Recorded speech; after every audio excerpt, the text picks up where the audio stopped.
इलाज म्हणजे एकच असते की ट्रान्सप्लांट करावं लागतं, बोन मॅरो ट्रान्सप्लांट. दुसरं याला ऑप्शन नाही.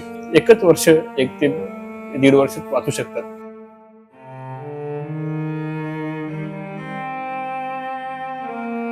त्याच्यामध्ये त्याची इम्युनिटी पॉवर, त्याच्या रोगप्रतिकारक शक्ती त्याला खूप शून्य आहे. त्याचं वजन पहिले 6 किलो होतं, आता पूर्ण वजन कमी झालं, एकदम सुकून गेला. असा बाळाला काही झालं नाही पाहिजे, त्याचा जीव वाचला पाहिजे.